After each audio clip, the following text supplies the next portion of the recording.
జై శ్రీరామ్ మిత్రులారా, మనమంతా కూడా నాన్న పులి వచ్చే కథ చదువుకున్నాం. అంటే ఒక గొర్రెలు కాసుకున్న పిల్లోడు ఇతరులను మూర్ఖులు చేయాలి, ఇతరులను ఆట పట్టించాలని ఈ పొలాల దగ్గర తన గొర్రెలను మేపుకుంటుంటాడు. ఇతరులను ఏ విధంగా ప్రాంక్ చేయాలనుకుంటున్నారో అప్పుడు కూడా అదే అనుకున్నాడు. నాన్న పులి వచ్చే అని మొదటిసారి అరిచాడు.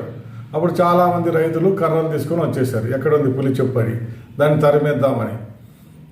పులి లేదు గిల్లి లేదు అని నవ్వాడు అనమాట. అంటే నేను ఆట పట్టించాను అని. మరి ఇట్లా చేసావా అని వాళ్ళంతా వెళ్ళిపోతారు. రెండోసారి ఏం చేశాడు, మళ్ళీ ఆట పట్టిద్దామని నాన్న పులి వచ్చే అని మళ్ళీ అరుస్తాడు. అప్పుడు అరిచినప్పుడు కొద్ది మంది వస్తారనమాట చుట్టుపక్కల ఉన్న రైతులు. వాళ్ళంతా వచ్చి చూస్తే ఏముంది, అక్కడ మళ్ళీ పులి లేదని చెప్తాడు అనమాట. మూడోసారి కూడా ఆట పట్టిద్దాము అని అనుకుంటుంటాడు. ఈ లోపల నిజంగా పులి వస్తుంది. నిజంగా పులి వేసి అక్కడ మెల్లగా వచ్చేసింది. ఒక గొర్రెను తీసుకొని వెళ్ళిపోతుంది అనమాట. అది పట్టుకొని చంపేస్తుంది, తినేస్తుంది. ఇప్పుడు నానా పులి అని గట్టిగా అరుస్తుంటాడు. అదేమో పులి వస్తుంది, గొర్రెను పట్టుకుంటుంది, తింటుంది. ఈ లోపల ఏంటి, వీళ్ళంతా ఎవ్వరు కూడా రాలేదు కూడా. కర్రలు పట్టుకొని ఏమో వస్తారని ఎదురు చూసినాడు నాన్నా పులి అని. ఇది కూడా ఆట పట్టిస్తున్నాడు ఈ పిల్లోడు అని చెప్పి ఎవ్వరు రాలేదు. ఆ కథ ఏంది ఇప్పుడు రాజకీయాలకు ఏ విధంగా అన్వయిస్తారు, నేను ఆ విషయమే చెప్తానన్నమాట.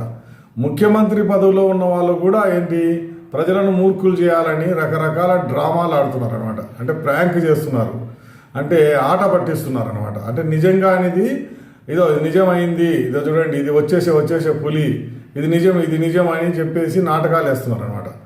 అట్లా ఎవరు చేస్తున్నారు, ఎందుకు చేస్తున్నారు, వాళ్ళు దాని వెనక ఉద్దేశం ఏంటి అనేది నేను ఈరోజు విశదంగా చెప్తాను.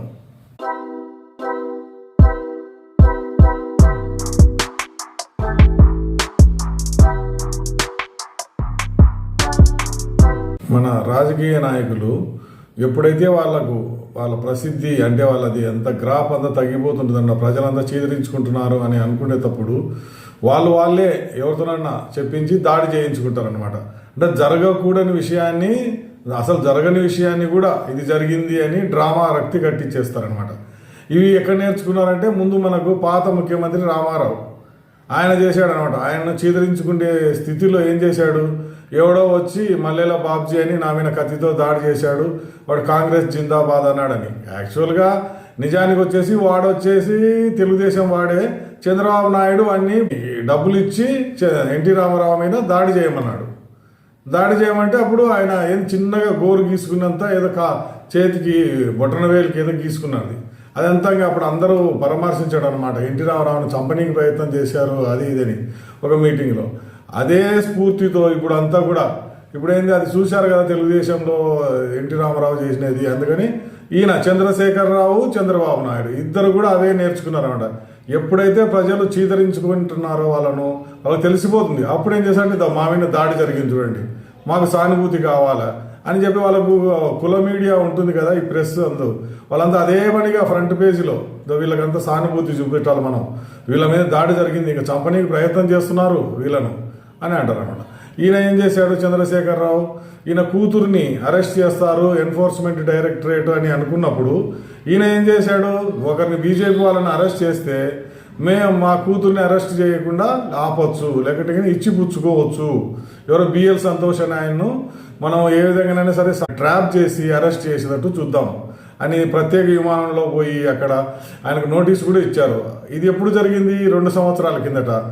ఎందుకు జరిగింది అంటే, ఇదే ఒక గెస్ట్ హౌస్కి ముగ్గురు స్వామీజీలను వాళ్ళని పిలిపించారు, నందకుమారు, సింహాజీ, యాజీ అని వీళ్ళని పిలిపించినప్పుడు పూజ కార్యక్రమానికి పిలిపించి వీళ్ళంతా కూడా బీజేపీ వాళ్ళు మా టీఆర్ఎస్ ఎమ్మెల్యేలను కొననీకి ప్రయత్నం చేశారు. నలుగురిని 100 కోట్లు ఇచ్చారు, ఒక్కొక్కరికి 50 కోట్లు కూడా ఇస్తామన్నారు. నిజంగా అక్కడ శుద్ధ విధవల మీద 100 కోట్లు 50 కోట్లు పెట్టి అది ఏం చేస్తారు, అక్కడ అంతకుముందే బీజేపీ వాళ్ళకు 3 ఉన్నారు. ఒకవేళ 4 కొన్నా కూడా 7 అవుతారు. ఇంత పెద్ద అసెంబ్లీలో 7 ప్రభుత్వాన్ని పడగొడతారా? ఎవడో మూర్ఖుడు అయితేనే ఈ వార్తను నమ్మేది. ఇంకా వీళ్ళు ఏం చేశారు, కొన్ని వేశ్య ఛానళ్ళు ఆంధ్రప్రదేశ్లో కూడా ప్రచారం చేయడం మొదలుపెట్టారు. అసలు హాస్యాస్పదం అంటే అదే అన్నమాట. వీళ్ళకి ఏమాత్రం తెలివి లేదనమాట. ఎవడో ఏదో మూర్ఖుడు చెప్పాడని మనం కూడా పరిగెత్తిపోవడం. అసలు రీజనింగ్ ఏమైనా ఆలోచించారంటే ఏమేమో ఆలోచించలేదు. ఆలోచించకపోవడం వల్ల ఏమవుతుంది, ప్రజలను మూర్ఖులు చేశారు.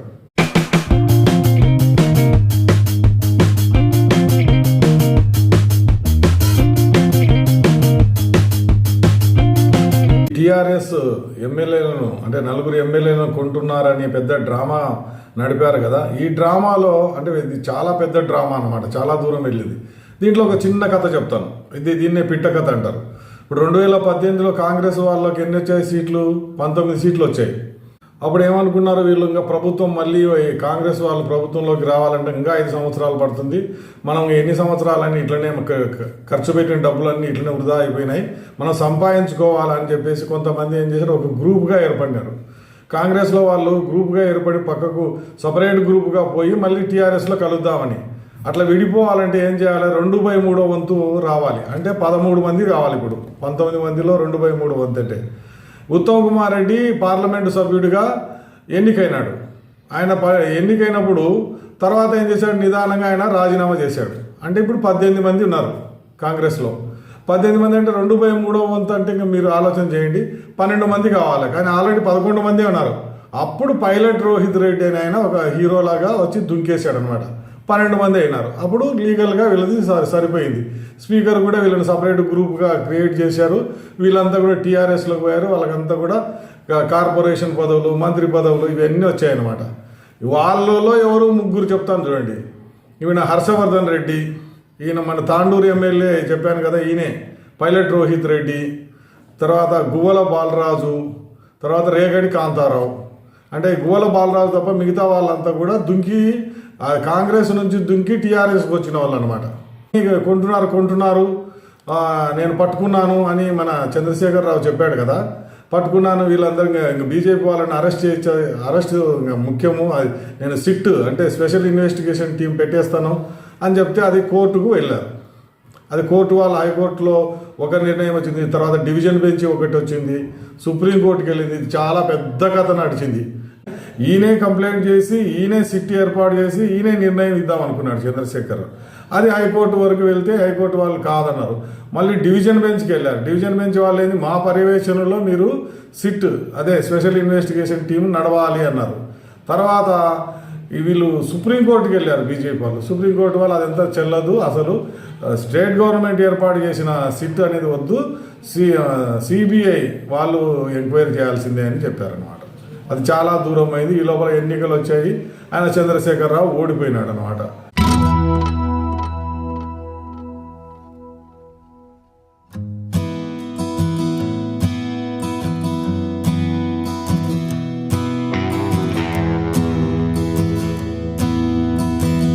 ఈయన చంద్రశేఖరరావు ముఖ్యమంత్రిగా ఉన్నప్పుడు లెక్కలేనన్ని అవినీతి అవకతవకలు చాలా చేశారనమాట.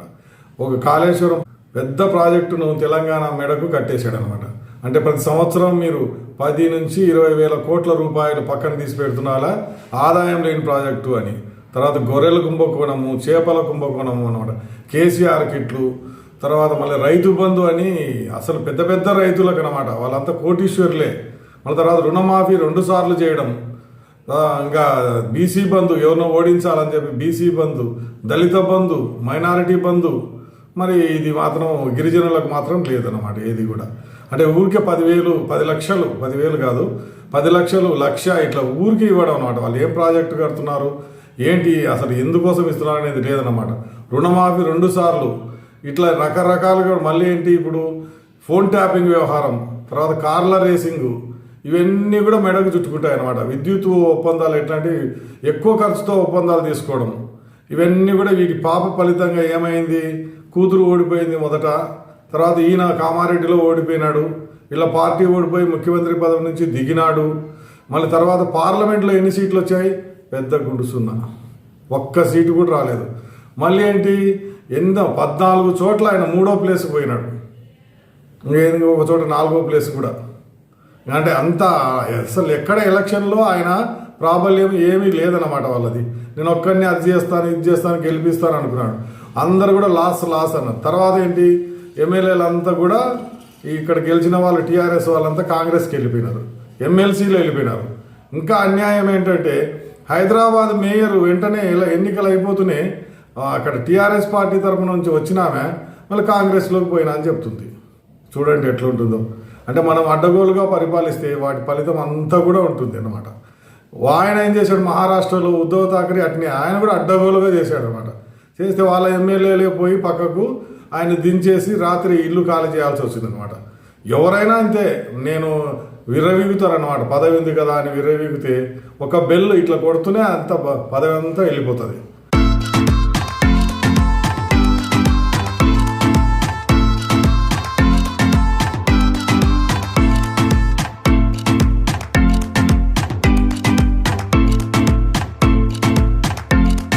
ఇప్పుడు ఆంధ్రప్రదేశ్ రాజకీయాల గురించి చెప్తాను.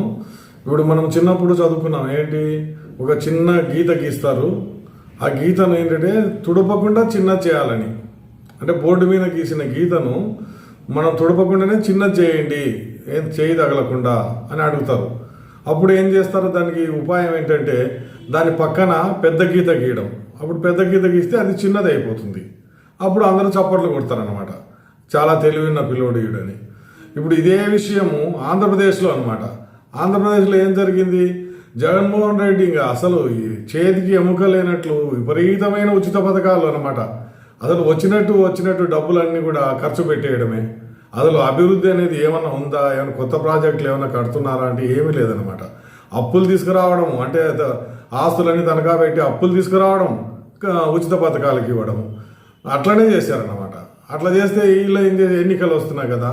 ఇప్పుడు జగన్మోహన్ రెడ్డి ఇచ్చిన పథకాలన్నీ చిన్నగా కనిపించాలంటే ఏం చేయాలంటే వీళ్ళు తెలుగుదేశం జనసేన వాళ్ళు ఏంటంటే ఇంకా అంతకన్నా డబల్ ఉచిత పథకాలు మేము ఇస్తాము.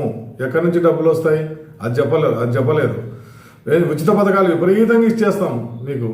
ఇది 2,000 మహిళలకు ఇచ్చేస్తాము. లేకంటే ఎవరైనా చదువుకున్న వాళ్ళు ఉంటే కన్నా 15,000 తల్లికి ఇచ్చేస్తాము. రైతులకు ప్రతి సంవత్సరం కూడా 20,000 ఇచ్చేస్తాము. తర్వాత నిరుద్యోగ వృత్తి, లక్షల ఉద్యోగాలు ఇచ్చేస్తాము. ఇవన్నీ ఏమేమో చెప్పారు. మళ్ళీ తర్వాత 3 గ్యాస్ సిలిండర్లు ఉచితము, ఉచిత బస్సు మహిళలకు, ఇవన్నీ చెప్పేసరికి ఏం చేశారు, ప్రజలు గొర్రెలు కదా ఓటేసేసారు, గెలిపించారు. జగన్మోహన్ రెడ్డికి 11 సీట్లే వచ్చాయి. కూటమిలో వాళ్ళకు మెజారిటీ వచ్చింది కాబట్టి ప్రభుత్వం ఏర్పాటు చేశారు. ఇప్పుడు అడ్డగోలుగా పరిపాలించినప్పుడు చంద్రబాబు నాయుడికి 23 సీట్లే వచ్చాయి ఎన్నికలలో. ఇప్పుడు జగన్మోహన్ రెడ్డికి ఏమొచ్చాయి, 11 సీట్లే వచ్చాయి అనమాట. ఇక తర్వాత చాలామందికి అట్లానే జరుగుతుంది అనమాట. ఇప్పుడు చూసాం కదా మనము ఏ విధంగా ప్రజలు తీర్పు ఇచ్చారు అనేది. ఇప్పుడు ఈయనకు తెలిసిపోయింది ఏం చేయాలి, ఇంకా ఈ సాధ్యము కాదు, ఈ ఉచిత పథకాలు సాధ్యం కాదు. పెన్షన్ ఒక్కటి ఇచ్చాడు, పెన్షన్ ఖర్చే దాదాపు 2 లక్షల కోట్లు అవుతుంది ఈ 5 సంవత్సరాల్లో ఉచిత పెన్షన్లకు. మరి ఏం చేయాలా, దానికి ఒక పెద్ద డ్రామా నేను ఆడితే ప్రజలు నన్ను మళ్ళీ గెలిపిస్తారు. ఇప్పటి నుంచే ఒక డ్రామా మొదలు పెడతామని అనుకున్నాడు. ఆ డ్రామా ఏందనేది నేను చెప్తాను.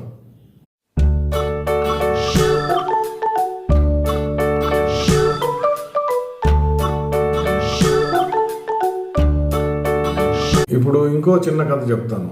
ఒక అమ్మాయి ఎవరో కాలువలో పడిపోయింది అనుకోండి, కాలువలో ఉంటుంది. వీడేం చేస్తాడు, రోడ్డు మీద పోతూ వెంటనే వెహికల్ ఆపేసి ఈయన కూడా కాలువలో దుంకేస్తాడు.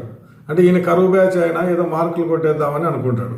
కానీ ఆయనకి ఈత రాదని తర్వాత తెలుస్తుంది. ఆ అమ్మాయి ఏమో నడుచుకుంటూ వెళ్ళిపోతుంది, కాలువ నుంచి బయటకు వచ్చేస్తుంది. వీనికి ఈత రాదు కదా, లోపల అంటాడు, భయం వేస్తుంది అనమాట. నన్ను ఎవరో తోశారు, బయటికి లాగండి, నన్ను ఎవరో తోశారు అంటాడు. అసలు యాక్చువల్ దుంకిందే వీడు, మళ్ళీ ఎవరో తోశారన్నమాట. ఇట్లా మన వాళ్ళు ఏం చేస్తారంటే డ్రామాలు ఆడతారనమాట, వాళ్ళ పొజిషన్ సేఫ్గా ఉండడానికి. ఇప్పుడు ఏం చేసి చంద్రబాబు నాయుడు అక్కడ ఆంధ్రప్రదేశ్లో ఈ హామీలన్నీ కూడా అమలు చేయడం సాధ్యం కాదు అని ఆయనకు తెలిసి వచ్చింది. ఎందుకంటే లక్షల కోట్లు ఎక్స్ట్రా కావాలి, ఎక్కడి నుంచి వస్తాయి, 10,000 కోట్లకే ఒకసారి అవస్థ పడుతుంటారు అనమాట. అందుకని ఏం చేశాడు, ఈ తిరుపతి దేవస్థానంలో ఇక్కడ కల్తీ జరిగింది, లడ్డూ తయారీకి ఉపయోగించే నెయ్యిలో కల్తీ జరిగింది. అది పాత ప్రభుత్వం వాళ్ళు చేశారు. ఆయన ఎప్పుడు సెప్టెంబర్లో, ఇప్పుడు ఈయన వచ్చింది ఎప్పుడు, అప్పుడు మేలో ఎన్నికలు అయిపోతే వాళ్ళు ప్రమాణ స్వీకారం చేశారు జూన్లో. మరి తర్వాత చాలా నెలలు అయింది కదా, మరి అప్పుడు ఇక్కడ వాళ్ళు ఏం మాట్లాడకుండా సెప్టెంబర్లో ఆయన బాంబు పేల్చాడు అనమాట. ఇక్కడ గీలో ఏమన్నాడు, అసలు 3 రకాల నూనెలు కలిశాయి, జంతువుల నూనెలు, అవి చేప, పంది, గేదె. ఇక్కడ చూడండి ఎంత అసహ్యం. ఆయనకు నోరో ఉందో లేదో మరి, ఆయనకి ఏం తెలియకుండా ఇట్లా మాట్లాడడం చాలా తప్పు. కానీ ప్రజలు కూడా ఏం చేశారు, కొంతమంది నమ్మారు. ఈ వేశ్య ఛానల్ ఉన్నాయి కదా డబ ప్రింట్ చేశారు. అసలు ఇది ఎంతవరకు నిజము? మనం ఇట్లా ప్రజలకు తప్పుడు సూచన ఇస్తే భక్తులు ఎంత బాధపడతారు అని. ఈయన జనసేన ఆయన ఎక్కువ పెద్ద నాటకాలు రాయడు అనమాట. ఆయన కూడా ఏం చేశాడు, ఏదో నేను టీటీడీని సంప్రోక్షణ చేస్తాను అది ఇది అన్నాడు. సరే, సంప్రోక్షణ చేస్తే ఏం లాభం? అది కాదు కదా. తర్వాత తిన్న వాళ్ళ పరిస్థితి అది ఆలోచన చేయండి. ఎంత మదన పడుతుంటారు. చేపాయిల్ ఎంత ఉంటుంది? వేలల్లో ఉంటుంది కేజీ. ఇప్పుడు 5,000 ఉండొచ్చు, అది 10,000 ఉండొచ్చు ఒక కేజీనే. మరి ఈయన ఏమంటాడు, చేపాయిల్ని కలిపారు, అది 400 రూపాయలు అమ్మే గీలో నెయ్యిలో. మరి అట్లా జరిగే పరిస్థితి ఉందా? వెంటనే ఏం చేశాడు, సిట్ ఏర్పాటు చేశాడు అనమాట. అంటే సిట్ అంటే ఇదే మన చంద్రశేఖర్ రావు చేసినట్టే స్పెషల్ ఇన్వెస్టిగేషన్ టీం అని.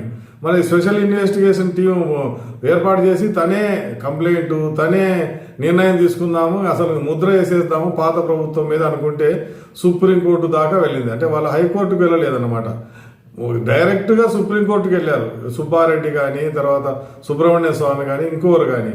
ఇట్లా భక్తుల మనోభావాలు దెబ్బతిన్నాయి, నిజంగా కలిసిందా నెయ్యిలో కల్తీ అంటే వాళ్ళు ఏం తీర్పు చెప్తారో ఇప్పుడు చెప్తాను.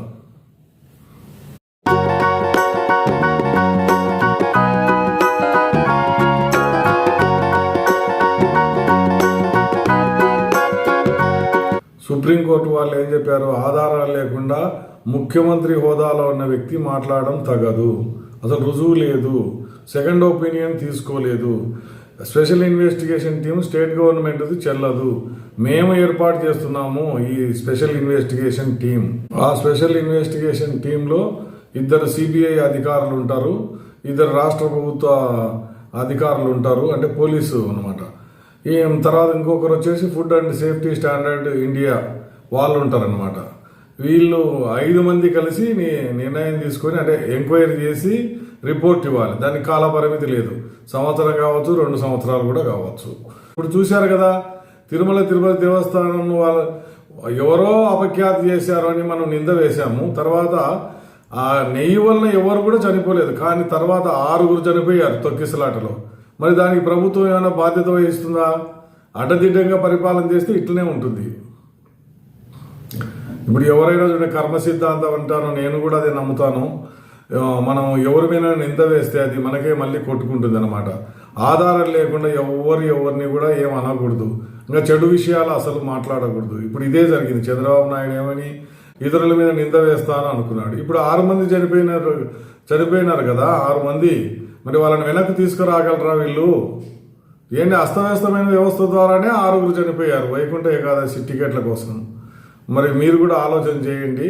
మనం ఎవరి మీద నింద వేసేటప్పుడు 1-2 సార్లు ఆలోచన చేయాలి, అది నిజమేనా కాదా, అవసరమా కాదా అని.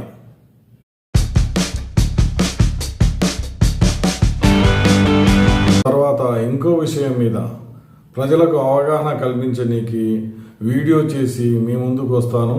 అంతవరకు సెలవు. నమస్తే, జై హింద్.